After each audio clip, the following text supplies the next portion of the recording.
Hey Islanders, and welcome to episode 44 of the Camano Voice. This is going to be part 2 of my interview with Lynne Ayers. So if you did not hear part 1, be sure to go back and listen to that. So here we go.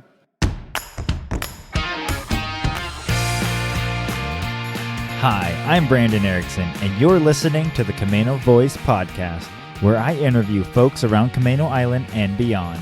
If you want to stay up to date on events, businesses, and even hear a little history of this area, subscribe to this podcast and share with your friends. Thanks for listening. Hey Islanders, and welcome to another episode of the Camano Voice, where we release a new episode every Tuesday. This is part 2 of my interview with Lynne Ayers. So if you didn't hear part 1, be sure to go back and do that.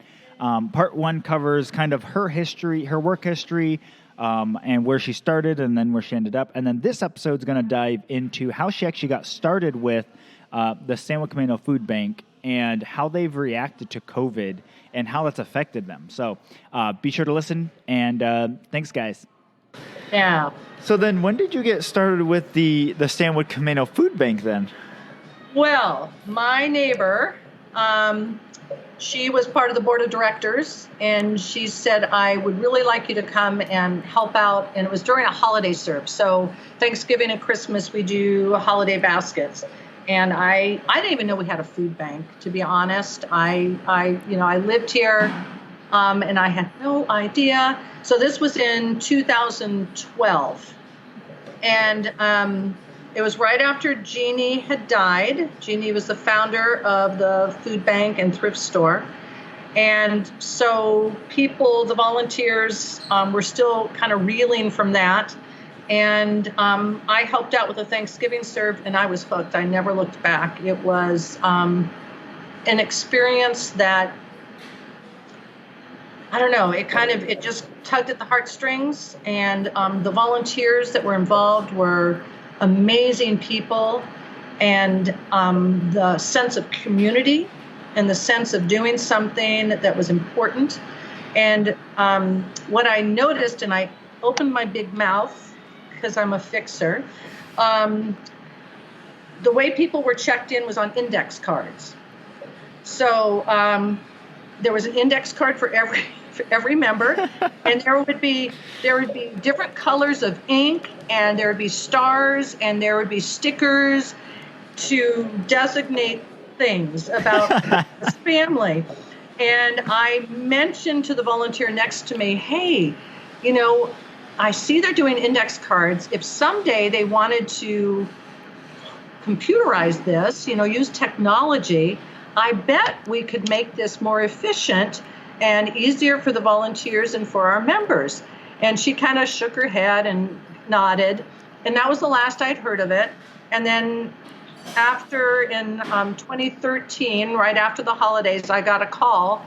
And the conversation went something like, I heard you said you were willing to volunteer and get us computerized. All right, we're ready for you to start. So I spent 3 or 4 months working with the team and the volunteers, and it was challenging because most volunteers are in their 70s and 80s and kind of set in their ways, and putting things on computer for some people meant they were going to be out of a job because they weren't computer savvy. And so it was kind of that balancing act of making it safe, and then finding new positions for people, or getting them comfortable and trained so that they could do it. And yeah, it was interesting. So some people thought I was amazing, and some people just hated me. Oh no! because while it was going to be a better process, it was different. And again, we talk about change. Yeah, it's hard for people to change. And Jeannie set up an amazing nonprofit. She, when she set that up 40 plus years ago, she said, I want to make sure we feed people. but I need a way to have income for that. So she set up a thrift store, and that was the steady stream of income. So in addition to donations, she could sell people's junk or treasures and pay for the food to run a food bank. Wow. And so then the next step was kind of bringing it current and using technology that we have. So I did that, and then I was offered a part-time volunteer coordinator position. And so I did that for a little while, and then I was food bank manager, and then eventually late 2015, I took over as director. Okay. Yeah. I mean, this is the hardest job I've ever loved. It is really fulfilling. It's really humbling. It's energizing to be around people from the community who have so much talent and so many gifts and so much passion, and then to get to know the families that need services and to know their story and to be allowed to hold their story, and for them to know that we respect them and that their stories are safe with us, and to celebrate successes, to share in grief when it's appropriate. It is probably the best job I've ever had. Yeah. Truly. Yeah. That's very cool. Yeah, I mean, just hearing you speak about it on some of the chamber events that we've had, and like your enthusiasm and passion shows greatly through everything. And but yeah, I mean, and also just hearing about the different things that you guys are the experiences, that you're able to share with these people, the ability to reach out and help these people in the places that they are. It's really neat to be able to see that. And we are in a country where there are still people that are in need. And, I've done mission trips, things like that, where you go to third world countries and you're helping people. But we have people down the road that need our help too. And we can sometimes forget about that. And because it's not as visible either. Mm-hmm. So, like in the city in Seattle, when I was working for Nordstrom, I would park and I would walk to my office, and I would pass homeless on the streets, begging for food and begging for money. And we don't see that here in Stanwood, Camano. Yeah. We have it, but our homeless are not out on the street begging. Our homeless are couch surfing. They are living in trailers or cars or in tents. They're pretty invisible. If someone drove through here and they go, there's no homeless situation, but there is. And then there's also poverty. Mm-hmm. Because we are kind of remote, but you don't see it.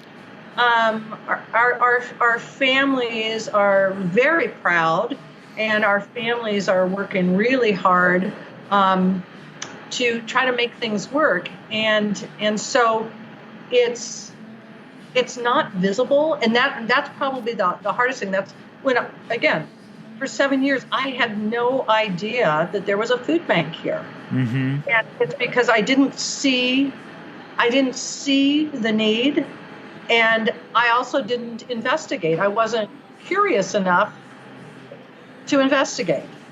Yeah.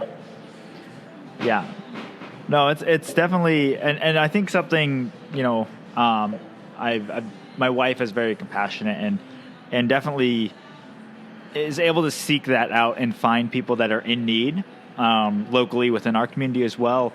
And with talking with them, she's, when we're talking later on, it's like certain people just get stuck in this, like, where they can't really make enough to get out of it. And they can't make, but if they fall too low, then they get stuck in this really weird spot where they literally, there's no, I don't know, it can feel very hopeless because it doesn't seem like there's any way to win. It's not something, I think for me, I've a lot of times thought, like, if you just work hard enough, you can get out of it. There's a point where sometimes you can't work hard enough to get out of something unless someone reaches in and gives you a hand. Yes. Yes, and so something that we talk about a lot is the cliff effect. So people are right in that in between stage where they're barely scraping by, but if they make a little bit more, then suddenly SNAP benefits are turned off, certain benefits are turned off, and then they're in a worse situation. Right. And so there's that. How do you get past that? Because you have to be able to get past that in order to find that success. And so in our community, there's a thing called Making Life Work, which is a collaborative with nonprofits and businesses to make sure that families in our community have the connections, have the resources, have that hand, but it's not a handout. It is a hand to help them navigate and put them in touch with our bankers and our real estate people and all the different resources that we have in this community, because we do try to take care of each other, to give them that it's relationships and connections that a lot of people in poverty don't have. Yep. And so give them those so that they can reach out and they can say, hey, Brandon, I was told that you could help with this. Here's my situation. And then together you guys come up with a plan. Or being able to know, gosh, my credit report, it's what's really keeping me from getting a house. How can I clean that up? Okay, so we have people in the community who say, if you go here, we can pull a free credit report. Here are the things you need to do to clean this up. And it's learning the skills and who to talk to. Yeah. Yes. Who's in our circle and broadening that circle for people. And so we're doing that in this community. And I think it's just going to make all of us stronger. Yeah, for sure. So with that and kind of talking on that, like these people and just in general, just being on the edge of that kind of in between, how have you seen the effects of what are the effects that you've seen from COVID-19 and its effect on this community? Whew. Well, everyone is doing their best, is exhausted, resourceful, trying to find new ways to do things that are completely different and out of our normal way of doing business. So, for instance, at the food bank, we had recently gone to a grocery model, choice model of shopping. So people could come in, they grab their basket, and then they shop like they're in a grocery store, and they pick out their own food. And it's much more respectful. It gives people choice. And we were super excited because we finally got there. And then COVID-19 came and we had to shut it down. Oh. So now we're back to an old style model of giving out food. And it's not what we wanted to do, but it's the only way we can do it in order to maintain social distancing, maintain safety, be able to get it out to large numbers of people. So basically, we had to shut down our food bank and not allow people inside. We've had to, our cleaning system is much different now. We had to tear down our grocery model and set it up more for production. And because we can't have too many people in the building at one time, we have to limit the number of people inside our building, so the number of volunteers. So we have multiple shifts of people working 6 days a week with masks and gloves and sanitation breaks. And it's very strange, but it's working. We had to dismiss pretty much all of our volunteers that were 65 and over, because that's almost our entire volunteer crew. The upside of this, silver linings. I'm always talking about silver linings right now because you have to, otherwise you go nuts. Yeah. Silver lining is the teachers, the paras, the school bus drivers, families, students, children. People are coming out, nurses, school nurses coming out in force to help us now. So very cool. it is the most awesome thing. We have a wait list for volunteers because so many people want to help, and it's remarkable. We're doing a lot of training of new people every time, but we had a choice of bringing in the National Guard if we wanted to help with packing and serving, and we elected not to do that. One, it's a little intimidating to have people in uniform. Yeah. And we didn't want any barriers for service for our folks. And the other thing is, right now we've got so much community engagement. People who have never been in our food bank before are bringing in new ideas. They're seeing what the need is. There's better connection. And I think, for all of us, all of the agencies, it's an opportunity for us to reach out and bring more people into our organizations to help us to create new programs or do things better or just feed the need kind of thing. Right. It's remarkable. So we went to a curbside pickup now. So people pull up, they come in, they get a number. Unfortunately, we have to go to numbers because otherwise people were congregating close together. Yeah. And again, we're trying to keep people safe. So they get a number, they go back to their car. We call people up in groups of 10, and then they can check in outside. So yesterday when it was raining, it wasn't very pleasant. Oh, yeah. No, that was awful. But they check in, and then they can customize their grocery sheet. So we're doing pre-packed shelf-stable boxes, and then they have some customization. Do they want dairy? Do they want meat? Do they want produce? Do they want bread, deli, pastries? And they can customize it, and then that's run inside, and we've got volunteer shoppers who are filling their orders. Yeah. And then when the order is done, they're either called, text message, or their number is held up, and then they pull up their car, and their cart with their name on it is waiting, and then they can load their groceries in their car. Okay. So it's working. It's not ideal, but, it's working. Yeah. And we're seeing about 250 to 300 families a week. Wow. For that. We've had a 200 or 300% increase in new families signing up. So families that have never, ever before used the food bank. Yeah. Because so many businesses have closed. Right. They're now coming to the food bank for the very first time.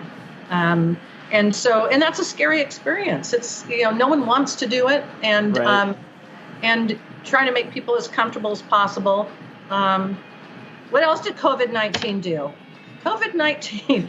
So we have a backpack program. It's called Hope Meals for Kids Backpack. Yeah. And then you may have seen there's some pop-up locations called Kids Eat. And so we realized once the kids were out of school that suddenly children who used to get free and reduced breakfast and lunch at the schools, that wasn't happening. Right. And so in partnership with the school district, and then we've been able to pack our backpacks. The bus drivers come every Friday to the backpack building, and they pick up between 900 and 1,000 packs. And then they're delivered to 14 different locations, drop-off locations. And the kids or parents can come and pick up those packs. And then they're available at the Kids Eat, which is in Stanwood in the Starbucks parking lot. People can pick up their packs there or food boxes, or they can come to the food bank. Normally, we are distributing about 365 packs a week, and we're doing between 900 and 1,000 packs a week. Wow. Wow. Yeah. So it's been a massive increase. Yeah. We generally spend about $5,000 a month on that program. It's costing between $20,000 and $25,000 a month right now. Whoa. So that's a big uptick. Tracy, who runs that program, and then Tasha, who's running the Kids Eat, they're doing a marvelous job making sure that program is strong. Tracy's making sure that food is in. The food supply chain is really broken. So even if you want to buy food, it's hard to find it. So we're having to go to national vendors, local places. Grocery Outlet and IGA have been instrumental in helping us get food. Yeah. And then we're looking at national vendors. But the timelines on those are 4 to 6 weeks because of down. And then prices have gone way up, supply and demand. Our grocery partners, we have, 12 or 13 grocery stores that we pick up food from. Yeah. We send out 3 trucks. They go out and pick it up. So we go down as far as Mill Creek, up as far as Cedro Woolley, and everywhere in between. Okay. But the grocery rescue dropped by 75% because there was fear-based panic buying in the groceries, so there wasn't anything left. Right. So the first 3 weeks that we were in this pandemic, we're like, oh no, what are we going to do? We're not getting any food. Some of that is getting remedied. We're getting lots of fresh produce. I guess people aren't buying a lot of fresh produce right now. And then we're running out. It's hard to find peanut butter. It's hard to find mac and cheese or pasta or sauce. Shelf stable stuff. So when we see it and we can buy it, we have to buy 3 to 6 pallets of it. Wow. And then it's usually a 3 to 6 week timeline before we can get delivery. But we're making it work. Kathy Moe is constantly searching for foods out there and, working her magic with vendors and begging them to please let us have it, give up the allocation, let us have it so we can feed our people. And we're doing it. I mean, it's scary, but everyone's resourceful. We're rotating product. We couldn't do our big food drives. Our Simple Gesture program brings in about 8,000 pounds of food each time they do a pickup, and we had to cancel in April. Oh. Our main Postal Carriers food drive, which would come up Mother's Day weekend, that had to be canceled. That's a national program, and that brings us 20,000 pounds of food. So, those 2 things went away. Our thrift store has been closed, like all other small businesses. Yeah. That's usually a source of $6,000 a week that goes towards our food. So there's been challenges, and but we're all really focused on making sure we can feed our families, do it in a respectful way, work with our partners, our community. I mean, I don't even know what to say. I get a little teary-eyed. Our community is so supportive of our food bank, of our people. Financially, they have been donating in record amounts to make up for the deficits, to help us buy food that's costing us more so that we can have enough money to buy the food to feed our people. And I can't say enough. I can't say thank you enough, because thank you just doesn't seem like a big enough word. Yeah. Because the scope and scale of this impact is so beyond imagination. It's hard to visualize it. I was talking to Snohomish Emergency Services a couple days ago, and he said, well, what do you need? I mean, how much food do you guys really need? I said, for our food bank, imagine for every food item, a can of green beans, a can of tuna, a can of chicken, we need 900 units every single week. Wow. Of every single item just for our food boxes. And then there's the backpack program. And you need, because we want all the packs the same, you need 1,000 of every single item every single week.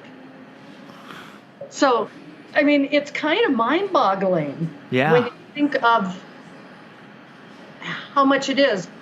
We give out 86,000 pounds of food a month to our families and 14,000 pounds a month through backpack. So it's 100,000 pounds of food. Yeah. Wow. That is just crazy. Isn't that crazy? Yeah. I mean, when I say it, and I see it and I live it, but it's beyond comprehension, really. Yeah. Yeah. No, that is crazy, but it's so neat to be able to see that the community has just stepped up and helped out there. I think honestly, I do think the Stanwood Camano area is very supportive of its people, of its small business. Us here at the marketplace have gotten nothing but positive reinforcement from the community at large, in the support of us remaining open and serving our customers. And I know that's not the case in a lot of counties. A lot of businesses, I've seen a lot of things on Facebook of people trashing companies and people and all these different things. And very fortunate to be part of this community.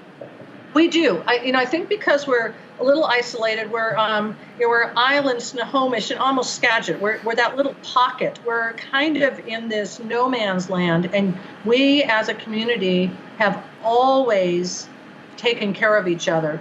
Working with the nonprofits, we all work together. We like each other. We support each other's programs. We collaborate.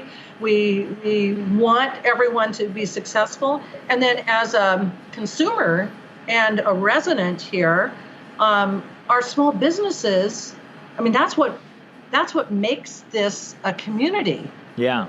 To be able to come and get coffee, and then to go to Tapped and get fish and chips, and to pick up a pizza, and to get some pastries.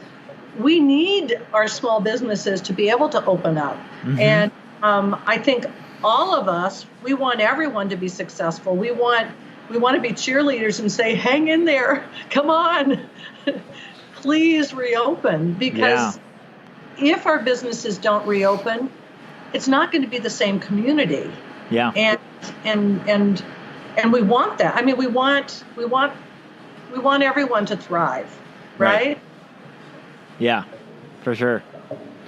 So then with all of this, how can people either get involved or help out with the food bank?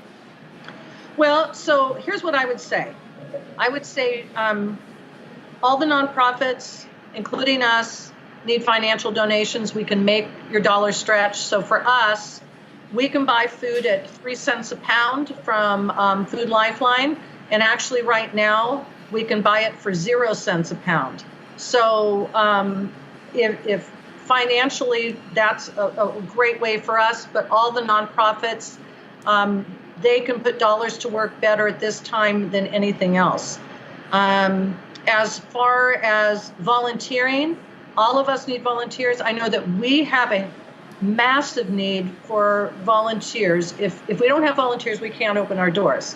And we are doing it safely.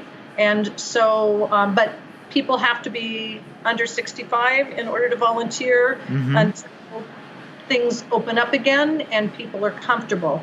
And if you can't volunteer in person, call your favorite nonprofit and say, here's my skill set. What can I do for you? Because there's talented people out there. There's videographers, there's people who do websites, there's people who could help with Facebook. I mean, there's so many talents, and I think people are itching to do something. They've probably run out of their projects. My husband still has a long honey-do list. There are, wouldn't it be fun to be able to use your talents while you're stuck at home and know that you're doing some good? So reach out. A lot of nonprofits, a lot of these things are running a little bit remotely. So maybe send an email, because most of the businesses are checking those. And then, just spread the word. Spread the word to your family and friends. Let them know that help is needed, and people, I think we just need to be aware. I was talking to a donor today, and she was surprised at the numbers and then all the different hoops that we have to jump through right now in order to get food on the shelves and then get it out to people. And so I love for people to call and talk to them one-on-one. And I think any of the directors of these organizations would love to have conversations. We want to share, and we also want to hear what can we do better for the community. And Stanwood Camano is a super strong community. We've always helped each other, and I would just say, watch out for the nonprofits and then also our small businesses. The best way to help our small businesses is by ordering online. I was so excited, Brandon did not ask me to make a plug, but he sent out an email, and it was ordering online, and I was able to place my order and within a couple hours go pick up my order. It was curbside delivery. I felt very special. And, I had just run out of my favorite coffee, and I needed a resupply, and it was super easy. And so I think if we try to find ways to continue to support the businesses and then ask them, what can we do best for you? Is it talking to people and saying, hey, so-and-so's open? Yeah. And until we know what our recovery process is going to be, and not the last thing I'm going to say, but maybe, I just want to say on behalf of the Stanwood Camano Food Bank, the families, so the seniors, the children, all the different people that we serve who can't say thank you, thank you for supporting us, for being there for us, seeing us through this long haul. We don't know what's on the other side. We don't know what our new normal is going to be. But I'm incredibly proud to live here and to work here and to be supported by everyone. And Jeannie Ovenel started this because she had a passion for this community. And I think she would be so proud to see what this community is doing to support everyone. So, thank you. Very cool. Well, thank you so much for that update and finding out how to get involved and how we can help out. We like to end every podcast with some rapid fire questions. Okay, good luck. Okay, I'm ready. I hope I'm ready. Yeah. Okay, well, the first one is an easy one. It's, do you have a lesser known or favorite location on Camano that you like to hang out? Oh, that I like to hang out. Well, I like walking on the beach. So, Otsalati, it's a great beach walk. I like watching the changing tide and the eagles. I don't get to see the whales because I'm not on the south end of the island. I'm on the north end. But we do have beautiful beaches. Yes. All right. Pretend you have a friend coming from out of town visiting. What would their first day look like here? First day, we would we'd stop and we'd get pastries at the bakery, and we'd get coffee, and then we would probably take a walk on the beach, a long walk, or we'd go to one of our parks, and then we'd probably come back and grab some lunch because we do like to eat, and at one of our little restaurants, and then we would probably grab a beer or some wine someplace and then settle in for the evening and just watch nature out here. Yeah, very cool. Okay, who is an interesting or fascinating person in this community that I should interview next? Oh, golly, there are so many. Oh, my gosh. So I'm trying to think of who you've already interviewed, and you've probably hit most of them. I don't know if you've interviewed Julie Vest with the Senior Center. Bonnie Eckley with the Camano Center is amazing and fascinating. Teresa Metzger, longtime community activist, truly remarkable. Golly, I have this list of people in my head, but I think you've interviewed most of them. Janet Sinclair, of course. So